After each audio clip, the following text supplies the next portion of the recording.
George Washington always put an emphasis on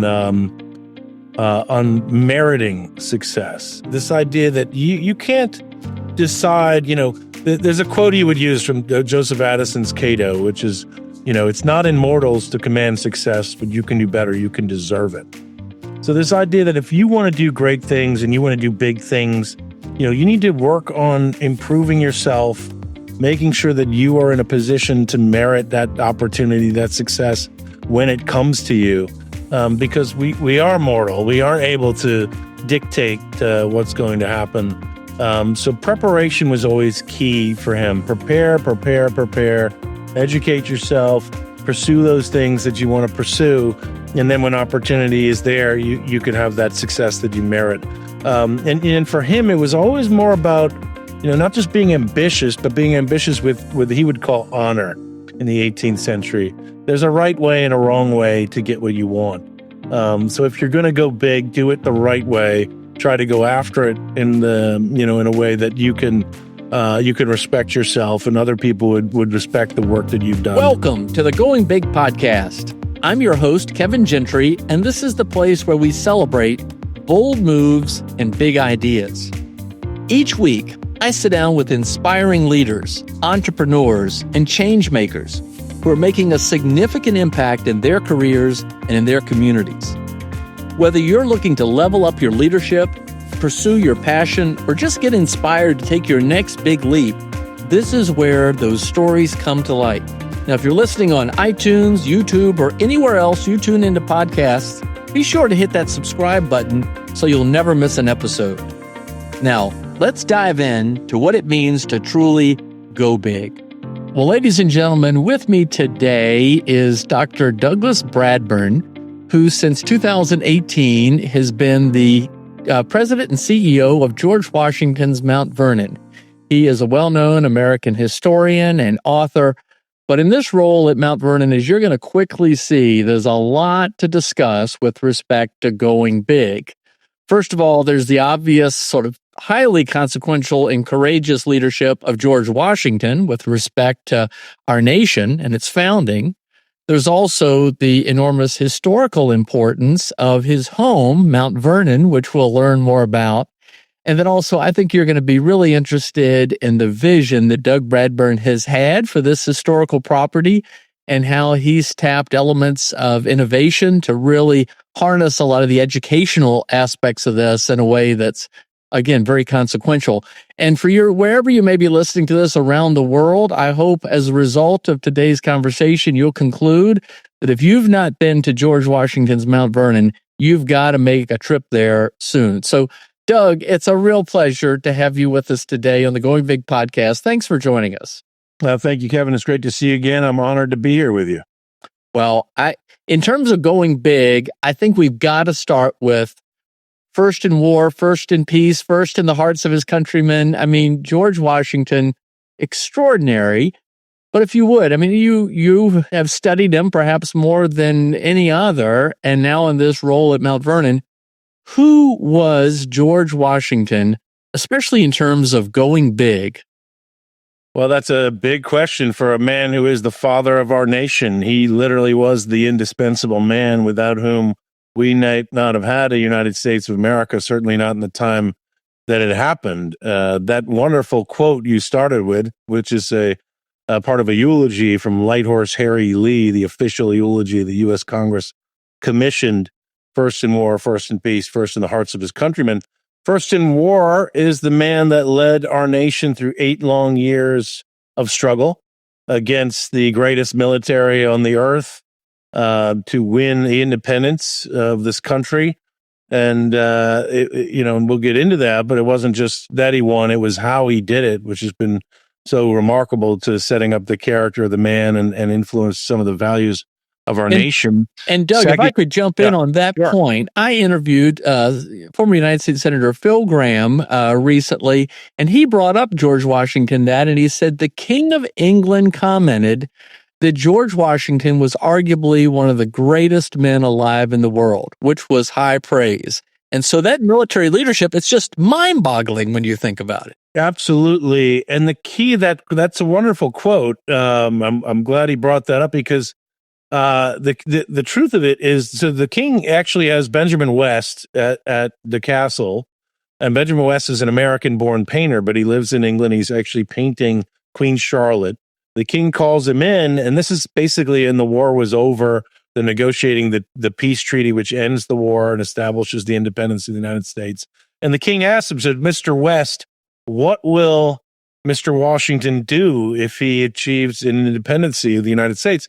And Mr. West said, "I think he'll retire to a private situation." And the king said, "If he does that, he'll be the greatest man of the world." Yeah.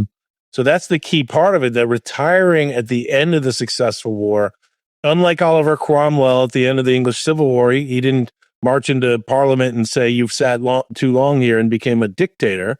And that fact of not becoming a military dictator, of allowing for civilian control, which he had promised, and which is the way he served throughout the war, establishes the first great myth of America. That is, we are different. Why is America different? Because George Washington went home to Mount Vernon.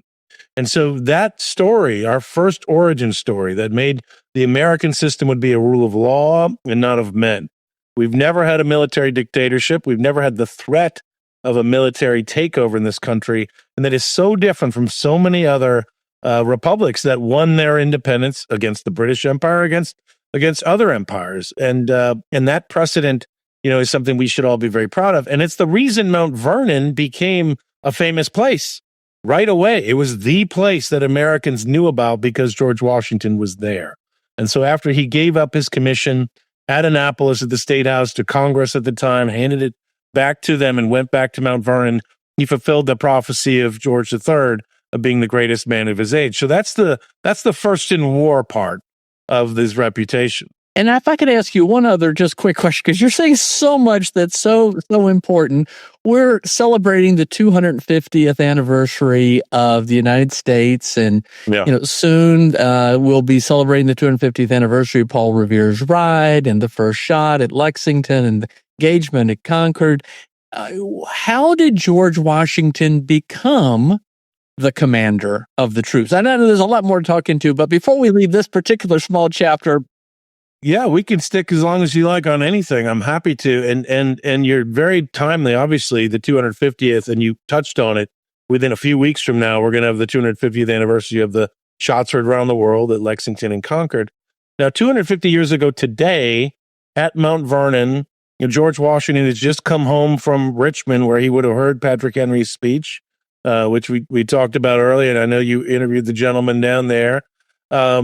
Washington at that time had already been asked to become the field commander of a number of these independent companies that were springing up throughout the colony of Virginia as part of that effort to mobilize and get prepared for the last argument of kings, which is war. And Washington was the most famous soldier in America. He was famous because of his service in the French and Indian War, particularly defending the Virginia frontier. So beloved in Virginia as a war hero, and known to be an expert on that subject.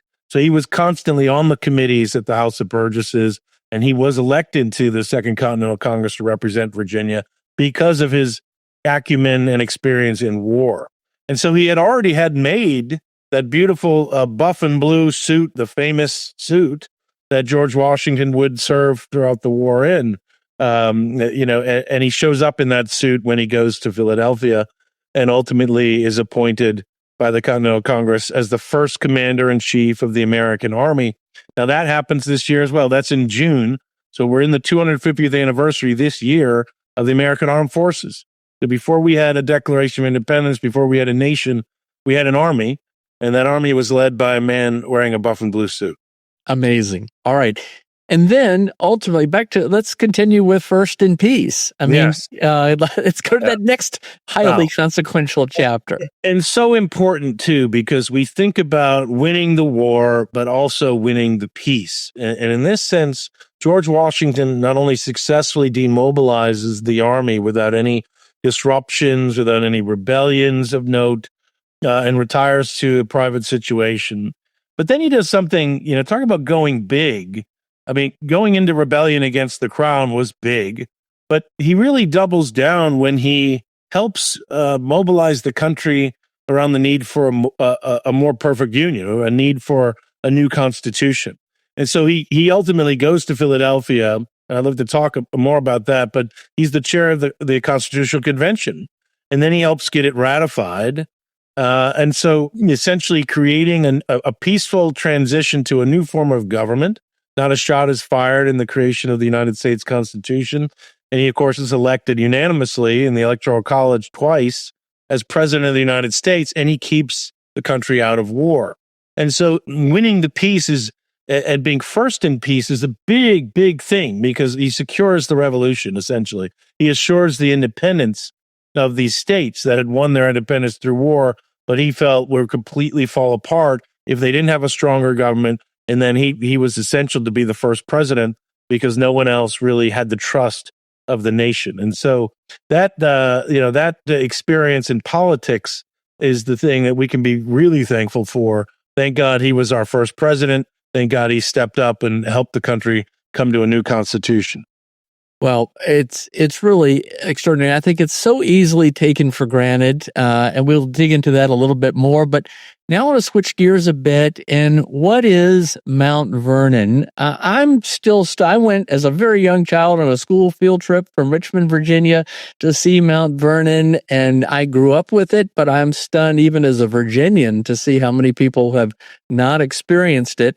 It's privately owned, something that is not well known.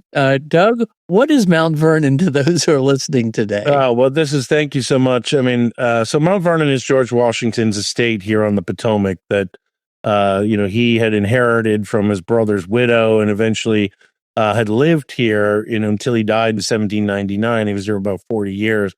So it was in his time in the 18th century, it was a great plantation.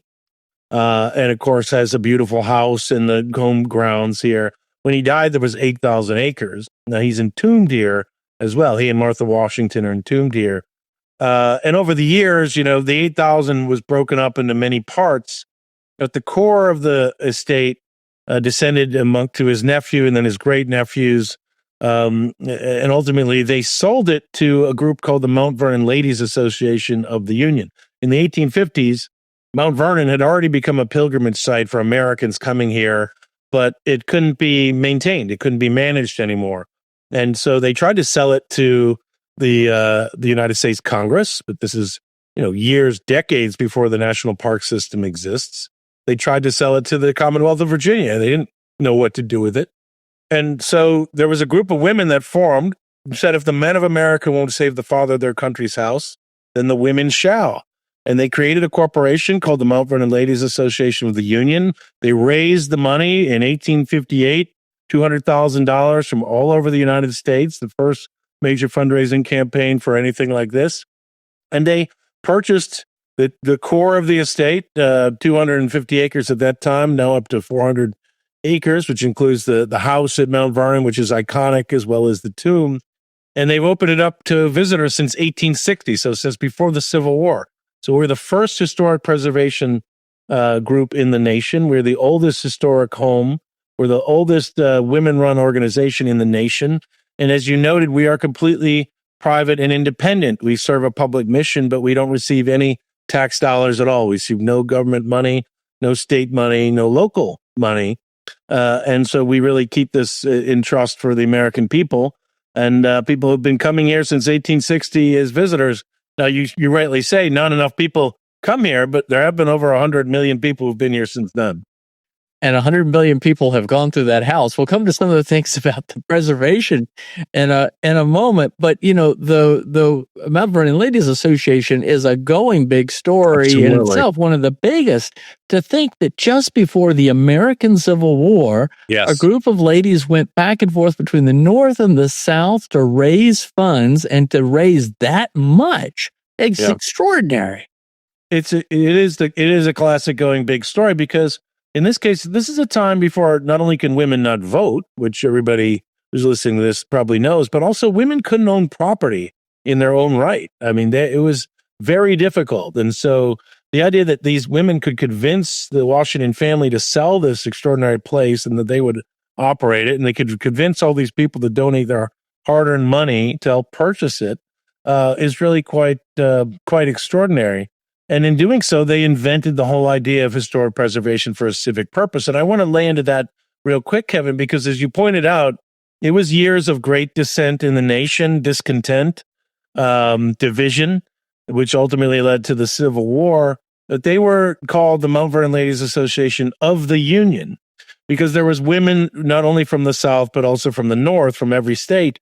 And so they thought, I think, that if they could save the father of their nation's house, they could help save the Union, because George Washington had always stood for the idea that union was critical to American independence, that we had more in common than we have against each other. And so Mount Vernon always has stood above party, nonpartisan, and also against sectionalism and against any of these divisive ideas that really create in the minds of our American citizens that they are enemies to each other. And so that's part of the spirit of who we are, and it's part of why we exist. Wow. And so with respect to the Ladies Association, it is still governed in that way by regents from many of the states in the country. Could you just explain that just a little bit too? It's truly remarkable. Thank you so much. Yeah. So we're a 501c3. We're a nonprofit organization today. My board is made up of all women. There's one per state. So they're called vice regents, but there's not one from every state. So right now there's about 25. So for instance, there's one vice regent from Virginia and one vice regent from Illinois and one vice regent from California. And then the chair of our board is called the regent. And that is a term that lasts for 3 years. The current regent is Danielle Petri, who's our vice regent for the state of Wisconsin. And so it is still a union of incredible women that drive this place forward. And so I'm honored to be, the man here. I'm the president and CEO is my title. There's been a resident superintendent of Mount Vernon since 1860. I'm only the 11th. So I live here on the estate, and, resident superintendent isn't my title anymore, but it's like great inflation. Everybody wants to be a president and CEO. So there you go. But it's kind of extraordinary because, although there have only been 11, there was one guy that was in this role from 1885 to 1937. Oh, my gosh. And that's 52 years for those calculating at home. And then the guy that followed him was here from 1937 to 1977. So two guys were here for 92 years. So it is a special, extraordinary place. Wow. Well, there's so much more I want to tap into, and we have limited time, but I want to tap in more about George Washington's leadership. I want to tap into more about when folks might think about when to visit, how to visit Mount Vernon, also how to tap some of the resources online. But I want to talk a little bit more about you and your role. You're an historian. You had, I believe, been working at Mount Vernon with the library, but were tapped into this leadership role. But you have a vision for taking this amazing historical property and not only preserving, but advancing the legacy and leadership qualities of George Washington in highly innovative ways that people can tap so that it's more of a living institution, is my understanding. Tell us a little bit about your vision and how you see its impact for years to come. Well, thank you. That's a big and important question. My background was as an academic, as you pointed out. I was a PhD in history, and I taught for most of my career at SUNY Binghamton in upstate New York. When I came to Mount Vernon, we had just opened up the Presidential Library of George Washington. So that was a big step in the transformation of the possibilities of this institution to be really kind of a multi-threat educational institution, because although we've been a historic site since 1860 and been leaders in preservation, we weren't really known as a center for research. And the Presidential Library was not only supposed to be on the scale of a modern presidential library, but also a center and a hub for research on the 18th century, as well as a center for conversations about the continuing relevance of George Washington. So as the founding director of that library, a lot of my vision for the future of Mount Vernon was developed in building those programs out. And essentially, there weren't any here. This opened in 2013. And it really spoke to the opportunity we had to use this incredible site to not only make sure we were continuing to be leaders in preservation, collections, decorative arts, in the education of all the school kids who come here on the estate, but also make sure that we were the people that owned the stories of George Washington had the best expertise on those stories, and also innovating in ways to get them in front of the rising generation of students. As you know, the way people consume media has been transformed. I mean, here we are on a podcast, which did not exist 20 years ago, let alone 10 years ago. They were still in their infancy, maybe 12, 13. And so we got to go where the eyeballs are. And so we've invested in storytelling through technology, everything from short form videos to more social media, but also very dense and impactful web-based web pages that are supported by deep research and databases and other things like that. So that we can tell stories and continue to tell stories as the platforms change. I think that's one of the biggest challenges is that the platforms are changing all the time. I mean, the kids are now on the TikTok and the Instagram, and when I first got here, those were non-existent. So how do you keep dynamic in the face of this need to continually tell these stories? Is one of the big questions and challenges that we're faced with. So the big vision is essentially to make sure that we are maintaining this place to the highest standards, but that George Washington's stories are relevant to the rising generation, and that everybody understands the timeless character of his leadership. Well, let me, if I could, tap a little bit more into that. I mean, so from the standpoint of the library materials, you have this extraordinary works of his and others of the period. You have these scholars who come in and are residents and do this important work. But in visiting the property, I mean, I remember 50 years or so ago as a school kid going, there was the house, you saw the Potomac River, you might buy a tricorner hat or a big musket in the gift shop, but George Washington was fairly two-dimensional. And you all have brought that to life. And a lot of historical properties, I don't think, are as innovative.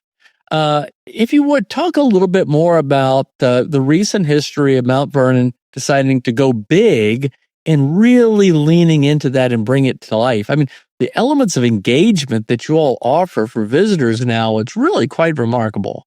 Well, thank you for that. I agree. I mean, to go big at Mount Vernon means that we have to assure that there's something for every person here that can connect them to the relevance and the authenticity of the place they're at. So Mount Vernon does have his tomb and does have stories of memorial stories, but it also is a living history site where we interpret him as the entrepreneur. People don't know that he had the largest distillery in the nation at the time he died. We actually distill whiskey here. We have his distillery on the exact site it's on. We've brought back more items that were owned by George and Martha Washington in the last 5 years than all of our history combined. Thousands of items have been brought home here, and these can be brought to life in multiple museum exhibits, which we have, and also in the mansion house itself, the outbuildings itself, the hundreds of acres of woodlands, and we preserve the view across the river as we preserve that so people can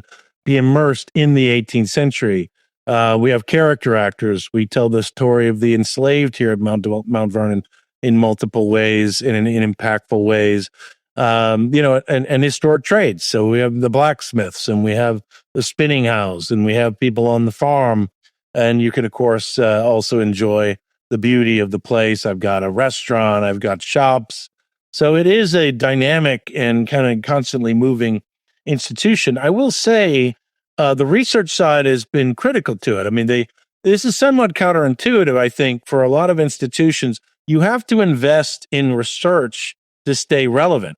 It's counterintuitive because research is expensive and it takes time, and sometimes you might not know exactly where it will go.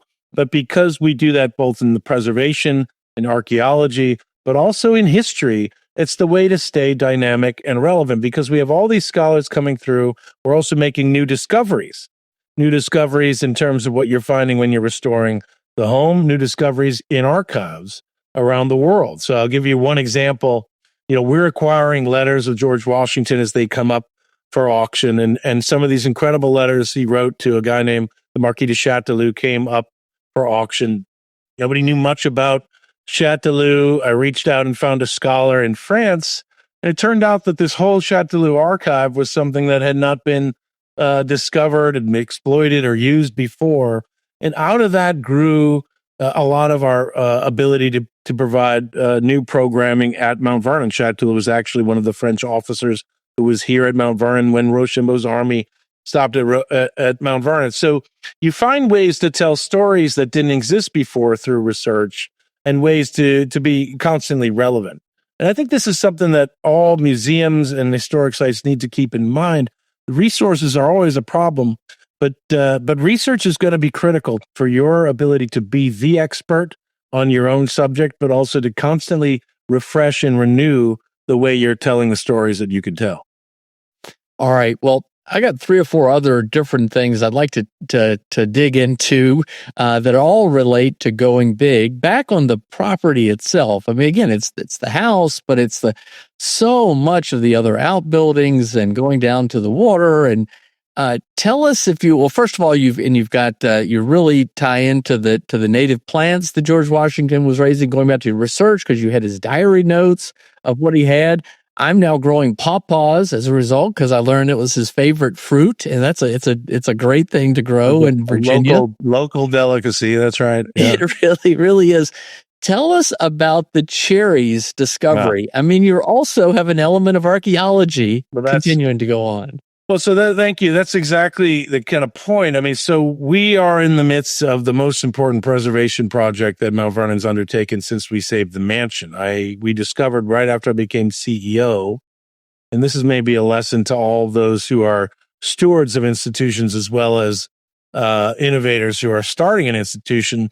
We discovered a problem with the foundation of George Washington's house. It goes back to 1737. It gets 1 million people a year walking through it.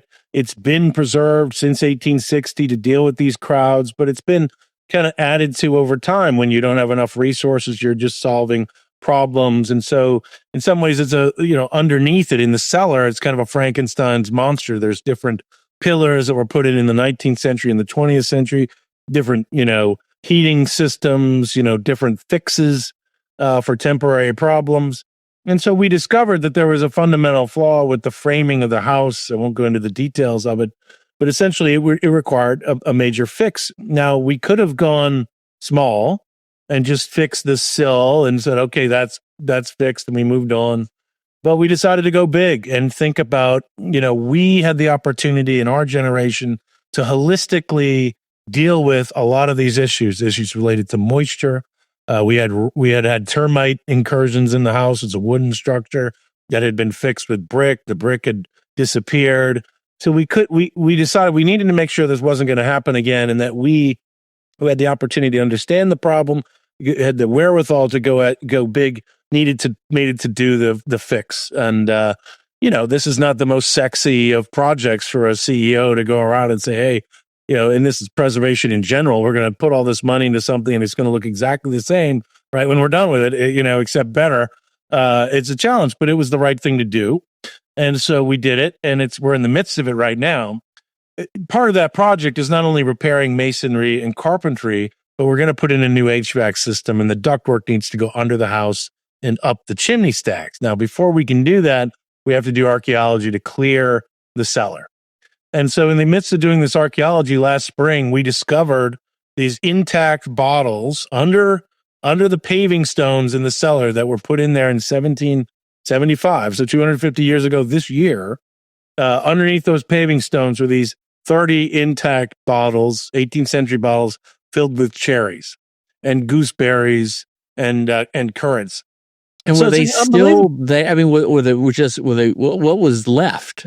Unbelievable. So what it was is so when you dug them up, they were bottles basically filled with liquid, and we carefully took them out and discovered what was in them. It was cherries. So what had happened was, this was a preservation technique from the 18th century. So you would harvest cherries, you would dry them, put them in an old wine bottle, cork them, bury them underground, and then you dig them up, in the wintertime, and you could have fresh cherries. You'd have cherry gobbler, make cherry bounce, which is a brandy-based liqueur drink cordial. In this case, these were buried and they were never dug up again. Now, we don't know why. They were forgotten. Again, this is when George Washington is going off to war, 1775. So there are disruptions in the household. He's gone. So who knows how these were left there. But so we discovered them. What had happened over time is that the corks, shrank and sank into the bottles. And so over time, groundwater sort of filled up these bottles. And the remarkable thing, Kevin, is that the water, had to go through that hard Virginia clay to get in there. So the water is completely distilled water. No bacteria in the water. We worked with the USDA to analyze the contents. The contents are they're food grade edible right now because they've been sitting in this distilled water essentially. And, I haven't tried them and I don't think you would want to try these, but it's an incredible discovery. So this is a kind of a thing because we're doing it correctly and taking our time. We discover these things and we've gotten, tons of press and excitement about this. And again, this is how you make sure that you're relevant and exciting for people. You are investing in doing these things the right way and the stories will come. Amazing. Well, there's so much to see and to discover at Mount Vernon. I want to tackle a couple more things about George Washington and his consequential leadership. But before that, Doug, for people listening, how should they think about visiting Mount Vernon? I think I have visited in every season.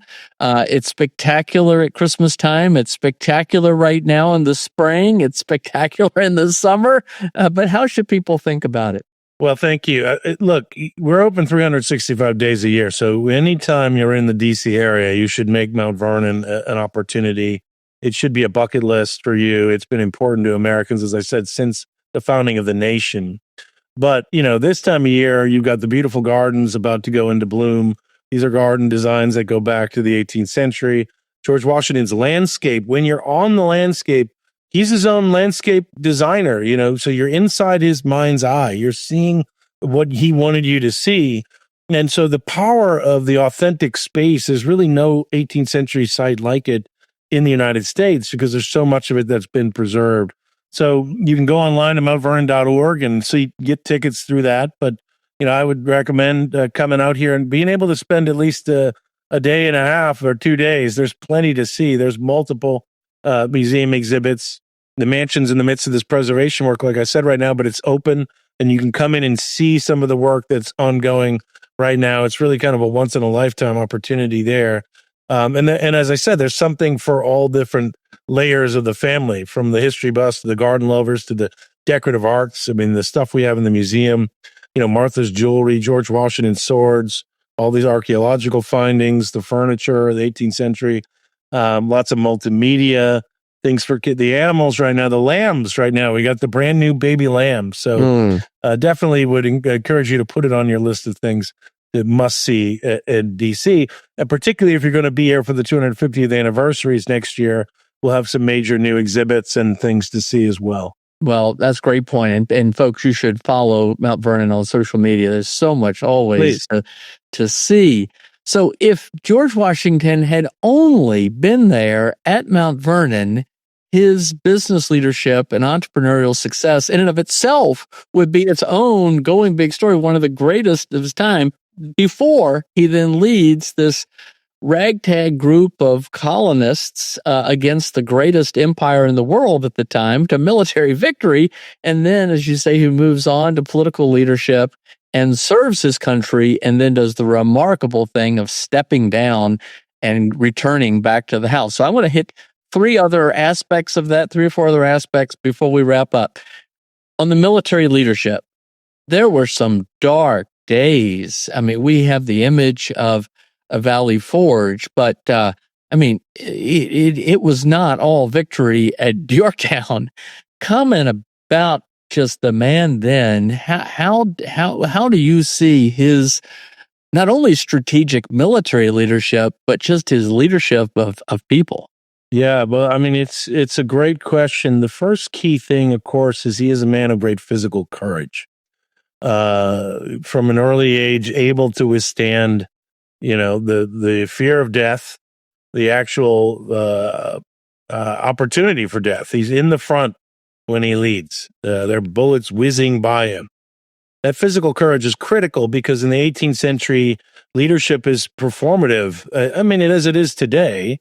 People expect their leaders to play a part, a certain role, to present themselves in a certain way, and there's a lot of different ways to do it. In Washington's case, he's on horseback, he's at the front, he's leading, he's with the troops. He never leaves. 8 years of war, he stays with the troops. He's with them at Valley Forge and Morristown in the winter when they don't have food and clothing, and he's there doing his job, writing letters to all the governors and all the local committees and all the Congress, trying to get them supplied and supported. So he's steadfast. He represents the cause. He represents perseverance in action. So you have personal courage, you have extraordinary perseverance, and you have extraordinary understanding, ultimately, that the army has to survive. Without the army, the cause will disappear. And so never taking any rash action that could lead to the loss of the whole army. That takes him a while because he's a bold guy and he wants to try to end things swiftly early on, but he comes to understand the political dynamic of the strategic survival of the army. So the patience, perseverance in those roles, which are really part of his ultimate strategic vision and how the war is won. I think that everybody should, reflecting on Washington as a military commander also, it's just his incredible integrity. He is always trying to make sure that things are done the right way. And that is how he builds the trust that's ultimately going to be something he banks for the future of the country, not knowing, of course, what he will go on to. But, we say here at Mount Vernon, when we teach leadership here in our library, we say that, competence and integrity are the key to trust. And if people believe that you're going to do the right thing or try to do the right thing, they also believe that you're going to do what you say and do it well in a competent, effective way, then you're going to establish unbreakable trust with your followers. You're here. All right. Well, I'm going to now turn to more of your scholarly background with respect to his time in political leadership. I've only come recently to learn about Vine and Fig Tree, the special letter that he wrote to the Hebrew congregation in Rhode Island. Tell us about George Washington's views on religious liberty. I don't think that's very well known. It's not well known, and it's one of the most important aspects of the founding in general in the United States. The thing that's made America unique from the beginning is that America has been a place where freedom of conscience and freedom of religion ultimately would thrive.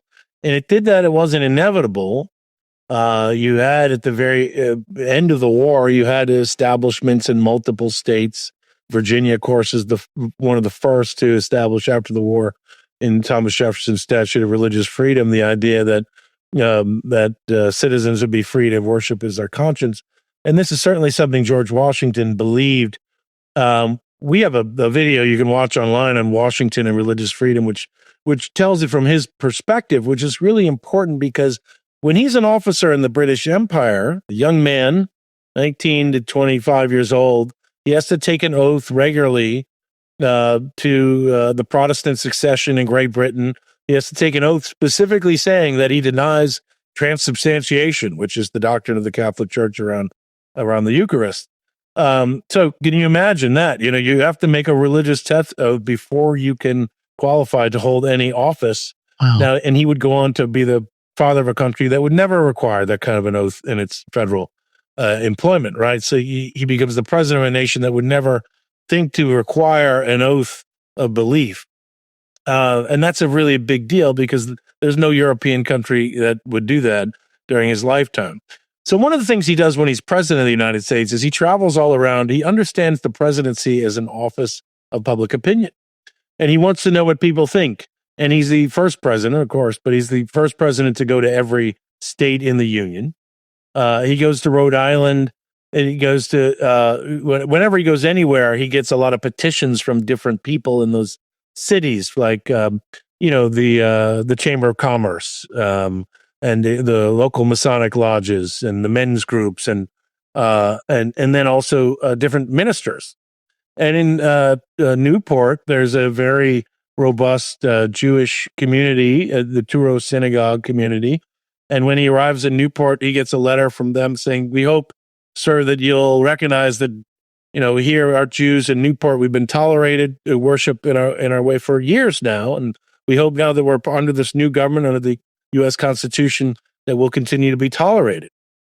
And Washington wrote back, "It's no longer that toleration is spoken of for citizens to enjoy their inherent natural rights," essentially emphasizing that in the United States, which he says the government gives to bigotry no sanction, to persecution no assistance. It's only that people can worship here as they please. And this is an extraordinary revolutionary statement. It really speaks to an aspirational value that Americans will have the freedom of conscience. And this is critical because he does this at a time before the First Amendment to the Constitution has been ratified. And the words of presidents are powerful. The words of presidents help establish aspirational ideas of who we are as a nation. And so Washington does that in this famous letter. And he quotes from the book of Micah, which you mentioned, in which he says he hopes that, we can all live under our own vine and fig tree and no one will make us afraid. Sort of a prayer at the end of his statement. This letter is I think, as timely as ever, as we've seen rising anti-Semitism in the nation. It's a very important letter to the Jewish community of the United States. And it just goes to show that anti-Semitism has been anti-American since George Washington. But no other leader of a European power could have written a letter like that in the 18th century. It really was a remarkable thing. And I think this is one of the reasons that George Washington is so relevant to today. The values that we share as Americans can best be told from stories of our unique founding. And you can't understand our founding of this country without understanding George Washington. And you can't understand George Washington with Mount Vernon. Wow. Well, 250 years ago, he was doing these things, which today we remark as being still so consequential. So toward that end, and you're using your term about being aspirational, and this is certainly tied to going big. Speak, if you will, about the farewell address, his farewell address to the country after serving as president. It's a little tough to read because of the language at the time, but boy, it's pretty powerful. It's very powerful. It used to be common reading in classrooms and, the old McGuffey readers and these educational tools that America had in the past. It's, as you say, it's over 6,000 words now. And that's hard in a modern age, but the message is so relevant and continuously important. The most critical thing about it is this emphasis on union. It is all structured around the idea that American independence and that liberty of person that we cherish so much in America will not survive without unity. That you can't have one without the other. That union is critical and that we should be very careful about people that emphasize the differences first amongst us. Because first and foremost needs to understand the values we share and the union that we need that gives us the strength that allows us to defend our liberty. And so he's looking at the dangers from, foreign subversion of this experiment in democracy. That can destroy our union. He's looking at sectional problems. Don't let people tell you that New England and the South, or that the East Coast and the West don't have things in common. Beware those people. And finally, he's worried about political faction as dissolving union. That we have parties in a free nation. You're always going to have differences of opinion in a free country, as he had written to Hamilton. Until men are governed by angels, we have to allow for differences of opinion.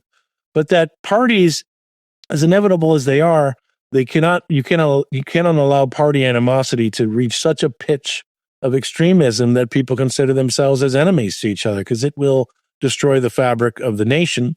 And he, of course, he's very much in a mode where there's nothing like this system of governance in the world.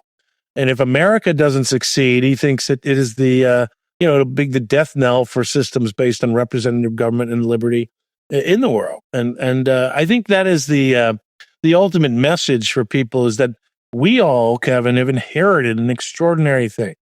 We grew up in a nation where people are free. The world right now is made up of people who aren't free. They're people fighting for their independence, fighting for the kind of freedom that we sometimes take for granted. And we have a responsibility to hand this off to the next generation intact or more perfect. That should be the goal, that we're constantly striving to realize these aspirations, make them come into place.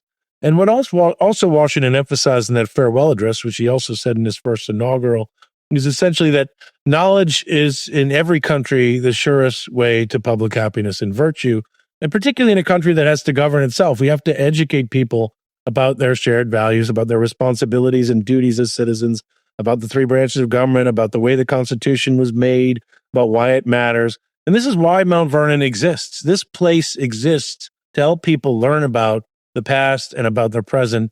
And because it is constantly relevant, it isn't something that is back in the past. We all have to be active citizens. And to be active, we have to be informed. So, I mean, all those messages are in that farewell address, and I think they're as important as they've ever been. Well, thank you for sharing those insights and the timing. You know, this is evergreen. I mean, these everything he said is always important, but it does seem to have enormous importance today for the world, and also again with the relevance of celebrating the 250th anniversary of the founding of the United States. One last question: so these virtues of him as well, a man of just extraordinary character, and he was a gentleman. Tell us a little bit about after he was president, after he had served as the commander-in-chief of the troops. He's back at Mount Vernon. He's continuing to innovate and do all sorts of different things, but he also hosts people who drop by. Tell us just a little bit about that. That is so fascinating. Well, you know, it's definitely a different time, right? It's the 18th century.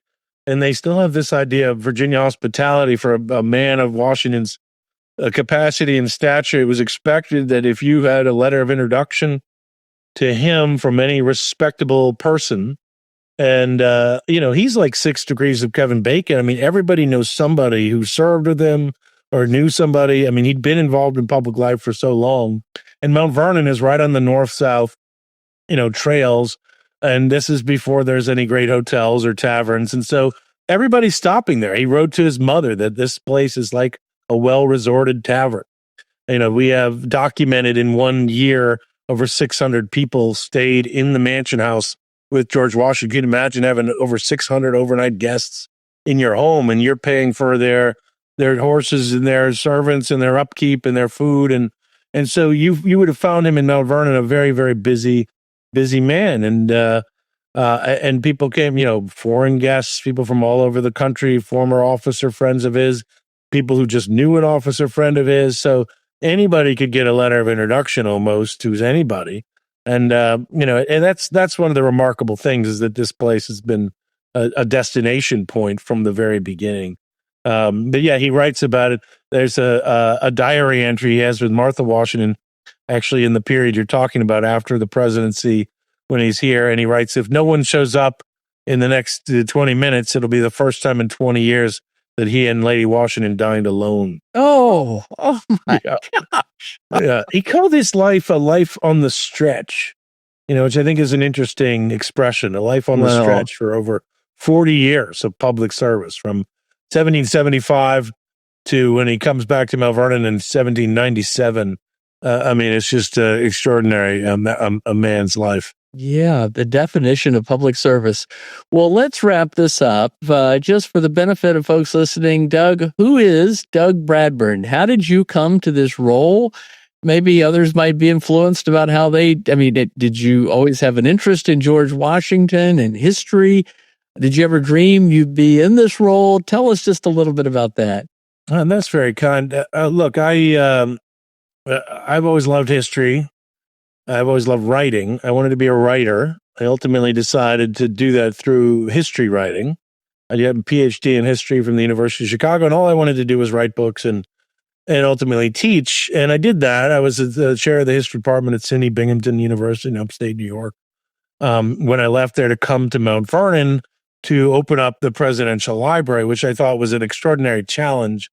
I had been a fellow at Monticello. I did my undergraduate at University of Virginia. So I had a sense that what these public history sites could be as powerful places to do research and do that work. I never imagined that I would be the CEO of a nonprofit, because the key thing, one of the key things I have to do is raise money. Not only, raise awareness and have a vision and strategy for where the institution needs to go, but I have to convince people that the work here is critical and that we need their help. We do. And so that wasn't things I planned on. In fact, I think one of the reasons I went into history, Kevin, is because I didn't want to go into sales. And it turns out I'm in the business of sales now. So it all comes back to that at some point. But in my case, it's something I'm extremely passionate about. I've been an educator my whole life, and my vocation really is to make people understand the extraordinary significance of our founding. It's one of the most important things that happened in human history over the last 2,000 years. I've devoted my life to studying it and trying to teach it in a way that it can come to life for people, because I do fundamentally believe that this nation needs to have an educated citizenry about its origin stories as a way to make sense of who we are. We are not a nation based in blood or in territory or in these kind of myths of primordial, connections, or race or creed or religion. We are based on principles that come out of our founding documents, the Declaration of Independence, the first state constitutions, the U.S. Constitution, the Bill of Rights. And of course, the leadership of George Washington is critical to understand all of those things in their context. So this was at a perfect spot for me. I wasn't going to leave academia to go become the head of the Polk Museum or something like that. No offense to Polk and all the other wonderful histories that we have to tell in this country. But for me, this has always been a labor of love at Mount Vernon. Wow. Well, indeed. And ladies and gentlemen, Doug says he's a salesman. He's a very effective salesman because he has such a passion for what he's doing. And remember, this is a privately owned facility, no government funds. Maybe this prompts you to consider supporting Mount Vernon. It's a great cause. And yeah, so can Doug, I put a pin in that? you Thought sure there, Kevin, can. Absolutely. The importance of us not having government funds. Many institutions need government funds, and I think that's critical. But for us, the ethos of the place from the beginning has been that if the American people don't think that George Washington's home matters, then it won't exist anymore. We depend upon people spending their time to come here. We depend upon people giving their hard-earned money to help this place work. When that stops, this place won't survive. And I think that sense of voluntarism of who we are as a nation is just so much embedded in who we are as an institution as well. And I definitely encourage people to take a look at us and come visit and see for yourself. Well said. I think I have an overdue contribution on this way to Mount Vernon. This is a good prompt. Become a member. Yeah, I am a member. I try. I've been to the events over time, but I'm a little late this year. But anyway, Doug, I love to ask this question. What would you today tell a younger version of yourself, maybe a 21-year-old version of yourself, now what you know, what you might do differently or have done differently? Oh my goodness, this is an unfair question, Kevin. This is this requires the sort of this is something for my priest. I mean, this is a very there's some deep failures in every man's life. He's not necessarily every one of us ready to own up to. I think. But by the way, I have to eject in there. I read recently, it was Stephen Ambrose's Undaunted Courage about Lewis and Clark. Yes. And how Meriwether Lewis, who had just discovered the passage to the Northwest, amazing in his 20s, and he writes in his diaries an absolute failure, and he doesn't understand what he's ever accomplished in his life. Well, any ambitious person, I think, has that nagging aspect to them. I think, I mean, look, as it comes to the current job I'm in, I don't have a ton of advice for my younger self, except to be relatively patient with yourself. I mean, there are many things I wish I was better at. I don't speak French. I mean, I think that's a big, or Spanish. I mean, I speak a little Spanish, but I think it's a big weakness when it comes to me as an ability to communicate these important messages with the rest of the world. There's no reason I can't continue to learn that, Kevin. So I don't want to admit all my all my weaknesses. I mean, I could tell myself, go into finance, and that way I could just write a big check to Mount Vernon, and then people could ask me for funds. That would be maybe good advice. Buy Apple stock very early on, these kinds of things. And no, I'm afraid I don't know. I'm very fortunate in that I wanted to become a historian. I became a historian, and it led me to this incredible opportunity to run this place, which I never imagined that my path would take me. It's not what I wanted when I was 21. I think that's a message for all young people, is that you don't have to know what you want to do when you're 21 years old. You need to follow your passions and take advantage of opportunities as they come to you. And that's what I've tried to do. Nice. Well, hear that frequently, that you don't need to know, but you do want to follow your dreams and your passions. Doug, how do you think George Washington would recommend to folks today to think about how to go big in their lives? No, that's a great question. I think George Washington always put an emphasis on meriting success. This idea that you can't decide. There's a quote he would use from Joseph Addison's Cato, which is, it's not in mortals to command success, but you can do better. You can deserve it.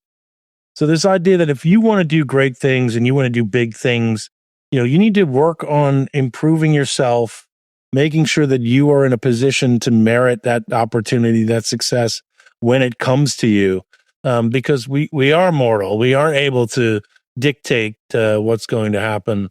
So preparation was always key for him. Prepare, educate yourself, pursue those things that you want to pursue.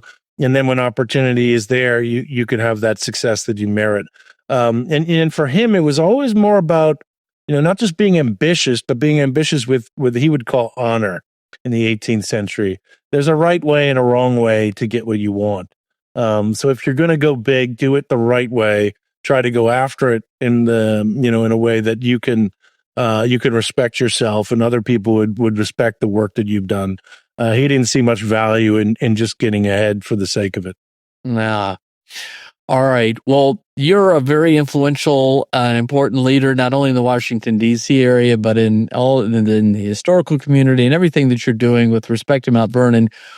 Last question. What advice would you, Doug Bradburn, give to folks listening to think about how they should go big in their life?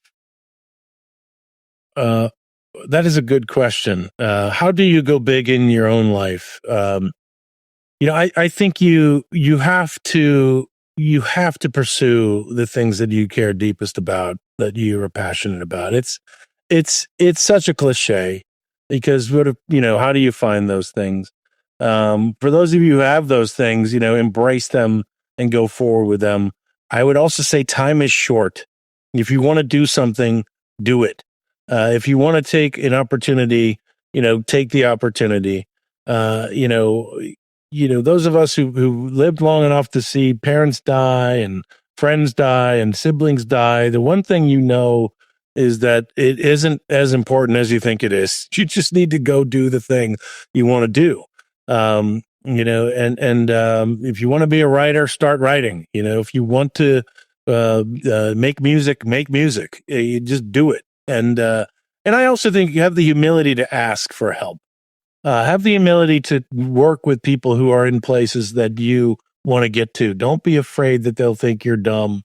Don't be afraid that they won't have, that they're not willing to help you, because most people are flattered when you reach out to them and reach out for a helping hand and reach out for advice and opportunity. So pursue that thing you want to be, do the thing that you want to be doing, and reach out to people who are doing what you want to do and ask them for assistance and support.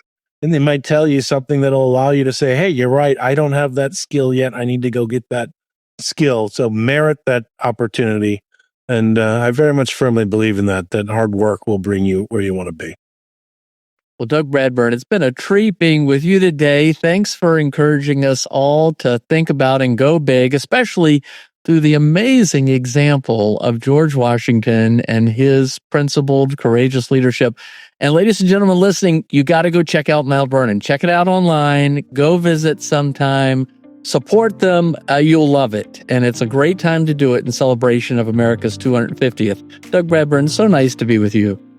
Kevin, thank you so much. I appreciate the time and opportunity to speak with you. Thanks for tuning in to the Going Big podcast. I hope today's conversation left you feeling energized and ready to tackle your biggest goals. Don't forget to subscribe and leave us a review on iTunes, YouTube, or wherever you listen to podcasts. It really helps spread the word, and it gets these inspiring stories out to more people.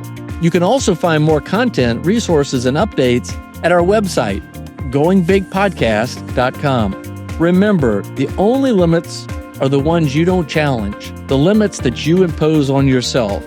Keep pushing, keep growing, and above all, keep going big.